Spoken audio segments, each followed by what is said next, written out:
Bonjour Magali. Oui, bonjour Brigitte, bonjour Alexandre Jardin. Bonjour. Vous voulez réagir à ce qu'on disait sur la liberté tout à l'heure, je crois. Oui, alors sur la liberté, puis il y a tellement de choses, ça m'éveille tellement de choses que je ne sais pas dans quel sens je vais partir, mais bon, je vais essayer de structurer. Foncez. Soyez imprudente. Laissez vos cinq sens vivre, Magali.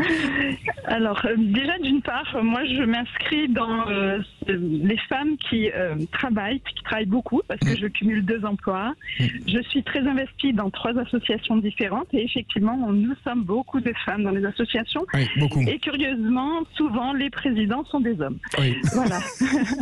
Ça, c'est une constante qu'on retrouve assez souvent. Donc déjà, voilà, je me suis reconnue dans ce que vous disiez, que l'associatif est très très féminin. Et après, je pense qu'il y a peut-être aussi quelque chose à relever, c'est que quand on va dans l'associatif, on a peut-être une reconnaissance immédiate sociale, mais elle est humaine, elle n'est pas financière, matérielle par rapport à ce que vous disiez, Brigitte, sur les hommes. Peut-être que... Il y a peut-être là aussi le fait que s'ils n'ont pas cette reconnaissance matérielle, le fait d'aller dans l'associatif est peut-être pas tout à fait... en tout cas, vous n'ont pas envie d'y aller. Non, mais ce que vous dites est intéressant et moi je l'ai souvent expliqué sur par exemple pourquoi les femmes souvent sont moins bien payées, parce que quand elles se font embaucher, c'est pas leur première revendication, ça va plutôt être la qualité de leur travail et peut-être des arrangements d'horaires, etc. Alors que l'homme, la première chose qu'il réclame, c'est son salaire. Alors ce qui veut pas dire que c'est bien que les femmes soient moins bien payées. Attention, qu'on se méprenne pas sur ce que je dis. Et donc, ce que vous dites, Magali, je pense qu'en effet, travailler pour une association à titre bénévole, c'est valorisant sur le plan de l'estime de soi, mais c'est pas très valorisant pour son compte en banque, c'est clair. Voilà. Donc, je pense effectivement qu'on retrouve beaucoup de ça, d'où peut-être aussi la raison pour laquelle, s'ils s'investissent dans les associations, on les retrouve président ou trésorier, parce que malgré tout, ça permet de... Voilà. L'ego. Non, mais alors moi, j'aime beaucoup travailler avec les hommes parce que je travaille beaucoup avec les hommes, mais parfois ça peut être agaçant. Mais en même temps, si on l'accepte, ça peut être agaçant parce que on a ce côté de se dire mais mince, je veux autant, j'ai envie d'y aller, et puis quand il faut voter, les femmes votent en masse ce jour été pour le seul homme qui va peut-être se présenter. Donc c'est que nous ne sommes pas forcément solidaires entre nous. Ça c'est sûr. Alors ça, j'en suis convaincue. Gifler les hommes, qu'on en finisse. Non, mais et alors par contre, moi je trouve que dans l'idée de la liberté des femmes, et actuellement liberté des femmes françaises, il y a peut-être, alors moi j'ai pas du tout apprécié le mouvement là, balance ton porc, alors que j'aurais pu aussi, malheureusement, je fais partie de toutes celles qui ont vécu le viol, l'agression, et moi pour autant j'avais pas envie de m'inscrire dans ça, je me reconnaissais pas dans cette virulence, parce que tous les hommes ne sont pas identiques et toutes les femmes ne sont pas identiques, et je trouvais qu'il y avait une uniformisation qui était assez violente. Et je la retrouve aussi dans l'idée de la liberté sexuelle. C'est-à-dire que soit on rentre dans ce cadre-là ou dans ce cadre-là, et quand on veut à un moment donné passer d'un cadre à l'autre, on est quand même assez... pas toujours compris, ou est très facilement jugé. Voilà. C'est très important ce que vous dites. C'est-à-dire le fait de s'accorder le droit d'être contradictoire aussi, de le revendiquer, c'est-à-dire d'être vivante, et non pas dans une case ou dans l'autre, c'est socialement très compliqué. Et pour moi, le fait d'écrire sur une Française, c'est d'écrire sur le droit pour les Françaises à être contradictoire, donc vivante. Parce que dans une case, personne n'est réel. Et encore moins vous, visiblement.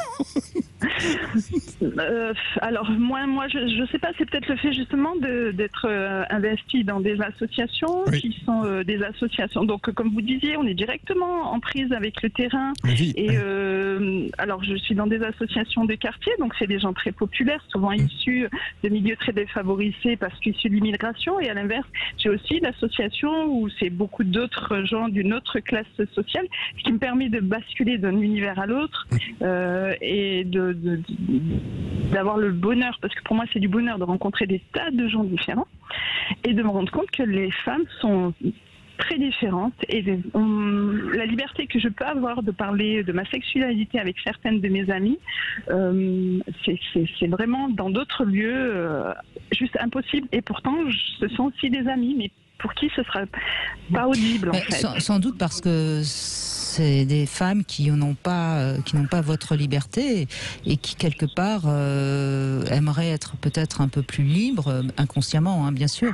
Et donc vous les dérangez quand vous leur parlez librement de sexualité. Vous touchez leur zone d'ombre et obligatoirement ça crée des crispations.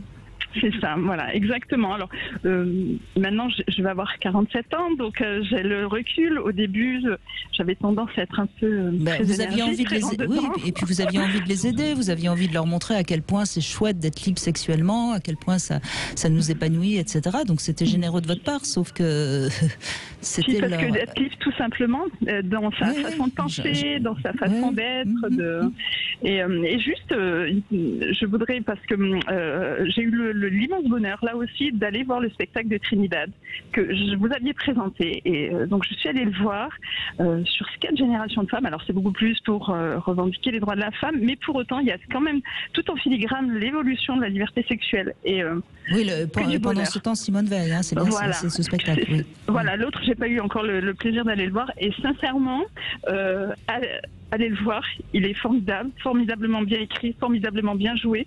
Les hommes, parce que moi je suis pas allée que toute seule, j'ai amené mes filles, mon mari, j'en ai parlé à des amis, parce que vraiment je trouve que c'est amené avec beaucoup d'intelligence, une réflexion sur quelle place on se donne nous en tant que femmes déjà, avant d'aller demander aux autres de nous la donner. Voilà, et je trouve, je voulais aussi le dire parce que je trouve qu'il est super.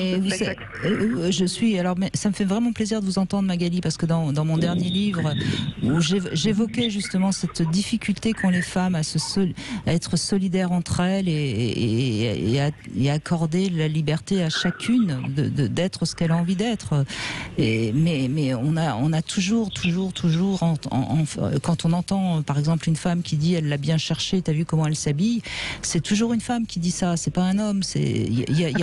Il y a vraiment un jugement de femmes entre elles qui est d'une violence, et il faudrait arriver à avancer là-dessus, mais j'ai pas l'impression qu'on avance, c'est vrai, je suis d'accord. Et voilà, moi c'est le ressenti que j'ai de cette violence entre femmes. Alors on parle toujours de la solidarité féminine, je la trouve pas forcément réelle, concrète. Par contre, dans l'idée de la liberté de la femme française, moi je voudrais juste dire que parmi mes amis qui sont vraiment très chères, il y en a une qui est marocaine, qui est arrivée en France, elle avait 20 ans, qui incarne magnifiquement la liberté de la femme française, parce qu'elle est d'une élégance incroyable, donc avec l'idée qu'on pourrait s'en faire. Et j'ai d'autres amis issus d'autres cultures, et peut-être que pour pouvoir être solidaire, c'est de se nourrir des autres cultures et de se dire, mince, elle rencontre les mêmes difficultés, donc c'est pas spécifique à mon environnement, à ma famille, et voilà. Et j'avais juste envie de dire que la femme française, elle n'est pas forcément française de souche, elle est française dans son état d'esprit, et que j'avais juste envie aussi de le dire, parce que cette solidarité-là, je l'ai retrouvée auprès de ces femmes-là, qui au demeurant sont très éloignées, parce que moi je fais partie des Gaulois, comme certains ont pu le dire. Voilà. Mais je trouve votre témoignage tout à fait magnifique. Oui. Parce que c'est vrai qu'on est un pays monde, et on est un pays universaliste. Donc pour moi, un discours sur la française, c'est un discours sur la femme. Et on est un pays universaliste. On a cette vieille culture, et on roule pour l'espèce, quoi. C'est ça, être français. C'est exactement ça. Et c'est vrai qu'écrire sur les milieux populaires, c'est écrire sur tous les milieux populaires. Et sur toutes les Françaises. Et ce que j'ai essayé de faire dans le roman, c'est ne pas enfermer tel ou tel milieu. Mais c'est vrai qu'il y a une difficulté globale, très concrète, dans une société qui est de plus en plus compliquée, pour réussir tout simplement à être une femme, à être une mère, à vivre décemment, à prendre le temps de l'amour, C'est très compliqué dans une société où les tensions s'accumulent. Et puis peut-être une chose que dit Magali, je trouve, c'est qu'on juge peut-être encore plus les femmes que les hommes aujourd'hui. Et ça aussi, c'est un truc qu'on pourrait peut-être dépasser un de ces jours. Oui, mais pour moi, le cœur de mon livre, c'est que cette fille, à un moment, n'accepte plus d'être jugée. Quoi. Magali, elle n'accepte plus cette folie. Quoi. C'est une folie. Et en vous écoutant, Magali, j'étais complètement réjoui. Parce que vous bossez énormément. Et puis en plus, tout à coup, vous faites partie des gens qui, à mes yeux, redéfinissent l'identité de la France par l'action, de terrain, de quartier. Et on est ce peuple-là qui est en train d'être redéfini par l'action des femmes, dans les communes, dans les quartiers. Et ça se voit pas à la télé. Mais j'ai l'impression, alors moi je suis un peu, je ne suis pas dans les associations, mais Alexandre Jardin, je sais que vous faites beaucoup, Magali visiblement vous faites beaucoup. J'ai l'impression qu'il y a de plus en plus d'associations et qu'on a de plus en plus besoin d'associations pour que la France continue à tenir debout. Alors ça va pas, ça quand même. Et bien sûr que c'est un système qui marche plus et qui est en train de se réinventer par en bas. C'est bloqué en haut et il y a des gens comme vous, Magali, qui font leur part. Bravo. Et puis, je pense qu'il y a c'est peut-être inversement proportionnel au développement des réseaux sociaux. C'est-à-dire que plus les gens vont s'enfermer dans le virtuel, plus l'associatif va représenter cette respiration, en fait. C'est intéressant. C'est magnifique ce que vous dites. Et parce que voilà, moi j'ai l'impression que c'est aussi cela, parce que dans le mouvement des Gilets jaunes, dans le beau côté de ce mouvement, parce qu'après bon, il s'est passé ce qui s'est passé, il y avait aussi cette notion de renouer, de se retrouver, cette solidarité, de se parler, absolument, et c'est ce que je retrouve moi dans les différentes associations, et voilà, donc il faudrait que les médias soient un peu plus au courant de votre témoignage, Magali. Il y a du boulot là. Merci beaucoup en tout cas. Merci à vous, merci beaucoup. Merci pour Magali. Mais ça, on l'entend à la radio, on le voit très peu au cinéma, on le voit très très peu à la télé, mais on l'entend à la radio et moi je vais faire mon possible par la littérature. Bien sûr. C'est comme si on vivait dans un pays inregardé. Et tout à coup, pour qu'on regarde les gens, il faut qu'il y ait des événements considérables. Merci Magali. En tout cas, on se retrouve dans un instant et puis on va parler des cigognes. Comment font l'amour les cigognes? Moi je sais. Vous nous le direz avec Philippe Hoffmann dans un instant. Sud Radio. Parlons vrai. Sud Radio. Sud Radio. Parlons vrai. Parlons vrai. Parlons vrai.